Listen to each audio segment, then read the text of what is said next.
tadi Cynthia sempat bilang banyak orang yang nggak terbiasa mengekspresikan lewat kata-kata, apalagi suruh nulis gitu kan. Gimana jurnal bisa membantu seseorang yang mungkin nggak terbiasa melakukan hal tersebut, apalagi mungkin orang-orang yang punya kecenderungan repressing emotionsnya, karena tapi sebetulnya banyak banget yang pengen dituangkan dan juga ingin punya kontribusi atau 1% hidup ini pengen banget diolah nih gitu.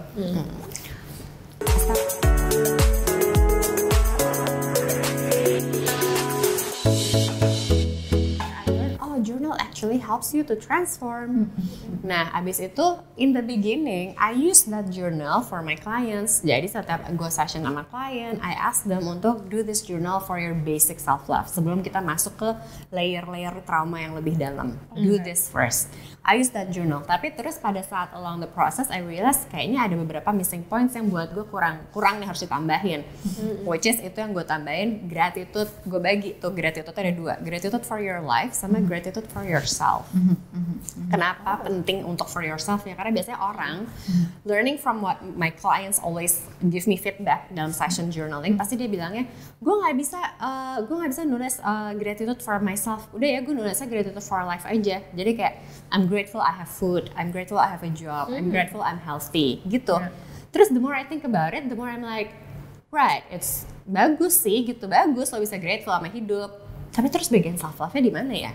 Gitu, kayak bagian appreciating yourself-nya nggak ada. Then gue tambahin section grateful for yourself.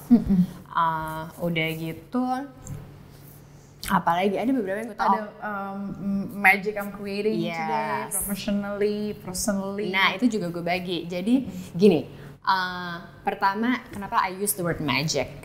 Karena it has to feel magical for you, gitu. It cannot be just like list down aja yang lo mau tulis apa. When you write it down, you have to feel like this is your life, it's magical. No matter how shit you feel, tapi this is magical, gitu. This is part of the process. Jadi I add that magical word untuk tanda kutip membrainwash internal dialogue lo. And then kenapa gue bagi menjadi professional dan personal? Karena gini. In my coaching approach, I like it to be practical. Jadi, gue nggak mau yang terlalu la gitu, nggak semua orang ngerti. Kayak gue selalu mengibaratkan la in the la. Itu tuh ibaratnya kayak terlalu spiritual atau terlalu susah dimengerti sama orang, nggak tangible hasilnya. Jadi I'm trying to be as practical as possible, as tangible as possible. Makanya gue masukin sisi professionalnya. Karena yang nggak bisa dipungkirin juga lo ngomongin self love tapi cuman love inner work aja, enggak. You have to actually care about your career, your purpose, your passion. Itu juga part of self love. Jadi nggak bisa cuman grateful for your life aja, nggak bisa. Like practicalnya apa nih? Terus kerjaan lo gimana nih supaya juga lo achieve goal in that area gitu. Gitu. Terus kalau yang manifestationsnya, yang my intention itu I learn from my anger experience. Jadi makanya di situ I think I explain cara nulis intentionnya bahwa right, you have to write the same statement every single day, nggak boleh diganti to make sure it actually works, to make sure it happens. Dan buku ini kayaknya menjadi guidance yang clear banget buat orang yang kadang masih bingung cara nulis jurnal karena mungkin terlalu banyak yang dipikirin, terus tidak terbiasa mengekspresikan lewat kata-kata, terlalu banyak di dalam otak sampai bingung. Nah ini membantu banget lewat si jurnal ini. Tapi kita balik lagi ngomongin ada hubungannya sama self love gini. Kenapa sih tadi Cynthia sempat bilang banyak orang yang nggak terbiasa mengekspresikan lewat kata-kata, apalagi suruh nulis gitu kan. Gimana jurnal bisa membantu seseorang yang mungkin nggak terbiasa melakukan hal tersebut, apalagi mungkin orang-orang yang punya kecenderungan repressing emotionsnya, karena tapi sebetulnya banyak banget yang pengen dituangkan dan juga ingin punya kontribusi atau 1% hidup ini pengen banget diolah nih gitu. Step by step sih, baby steps. Karena emang beberapa orang udah terbiasa gini. Pada saat I give this PR to my clients gitu ya, karena this journal is actually the first homework in our first sessions. No matter what is your problem gitu, doesn't matter mau masalah perkawinan, karir, single dan lain-lain, PR awal tuh selalu this journal, selalu.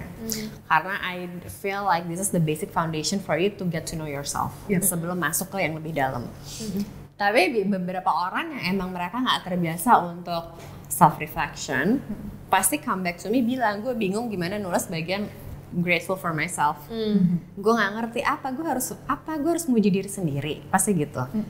Dan gue selalu bilang ya udah nggak usah dipaksa, tapi gini, what I meant by baby step adalah nggak usah dipaksa, karena nggak bisa juga kan, lo anggap aja gitu, lo nggak biasa express, anggap kayak ada batu bata gitu di hati lo, untuk ngancurin tuh batu bata kan takes time, nggak bisa tiba-tiba hancur gara-gara jurnal. Betul. So nggak usah dipaksa, tapi do not give up. Jadi I always ask them, sit down lah for another 5 minutes kalau you have time in the morning, sit down sampai something comes up to your mind, gitu. Dan rule-nya adalah again, something that is practical guidance. Rule-nya adalah nggak boleh muji fisik. Jadi pujilah personality. Atau effort. Karena gini, sebenarnya self love juga bisa kan self acceptance gitu ya, kayak I love my body and everything. Itu boleh, tapi itu bukan rule nomor satu, itu bukan prioritas. Karena self love itu kan lebih inward journey. Jadi lo harus bisa appreciate personality lo. I am kind, I am apalagi. Biasanya gue ngomongnya apa contohnya, I am kind, I am smart, I'm a good people person. Supaya lo bisa menghargai dalamnya yang lo nggak bisa lihat. Kalau fisik kan nggak, lo bisa, bukannya gampang, buat beberapa orang juga susah, tapi lo bisa lihat di kaca gitu. Ada wujudnya gitu ya. Jadi lebih gampang buat orang yang nggak bisa get in touch with their emotion, pasti langsung lari ke fisik aja gitu. Pasti bilangnya I love my hair, I have good hair, atau I love my body karena I have healthy body gitu. Buat mereka tuh lebih gampang, jadi kurang challenging, which that's not the point. The point adalah lo harus get in touch with your emotion, your inner journey. Wow, itu dia tuh, si 1% itu adanya di dalam gitu ya. Walaupun memang sebenarnya ketika nanti outputnya jadi lebih menarik, itu akhirnya bonus karena kita udah melakukan inner work dan sebagainya. Ini jadi menarik ya, karena memang tadi Mbak Muara bilang ada orang-orang yang kayak stuck atau mungkin procrastinator gitu ya, gitu kayak maju mundur. Apalagi gitu. harus setiap hari kan, kalau setiap hari kayak baby step. Iya kan, karena kan kita harus kayak kalau kita mau, ada yang bilang 30 hari, ada yang bilang 60 hari ya untuk punya habit gitu. Nah mungkin sekarang karena ada Mbak Muaranya juga di sini, ada mungkin the 1% Growth Journal juga, kita mau di guide kali ya, maksudnya sampai akhirnya begini toh caranya nulis jurnal gitu. Mungkin buat teman-teman yang belum pernah tapi udah beli gitu atau punya ampun gitu, ada punya lebih dari satu jurnal tapi kayak mungkin baru diisi kayak 2-3 lembar gitu ya.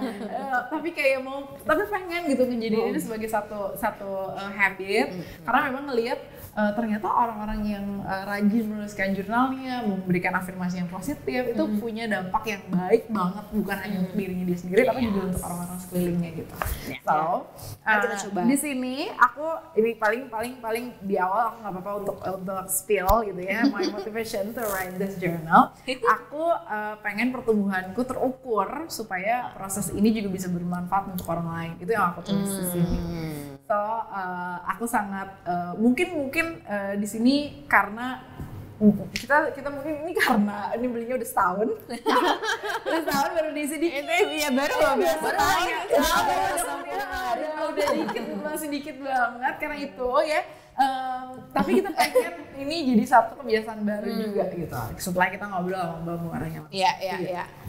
Oke, kita mulai. Coba. Oh iya, terus di sini tuh juga ada morning, night kayak gitu. Berarti sehari 2 kali ya, Mbak? Sehari 2 kali. Wah, karena yang penting kan when you start the day sama when you end the day. Yes. Jadi when you start the day, mindsetnya harus benar. Pada saat you end the day, moodnya harus benar. Oke. Berarti kita mulai yang night sekarang. Wah, buat beberapa orang ini bakal susah banget sih. Akan susah. Karena jadi resmi. apa ya? Easy. Yuk. Coba. Berarti kita mulai Dibacain dari dulu boleh, biar aku ini bisa tulis. ada ini morning dan night. Yang morningnya juga nggak apa-apa sih, anggap aja baru memulai hari. Iya, boleh. Oke, pertanyaannya adalah I'm grateful for myself because. Nah itu dia apa?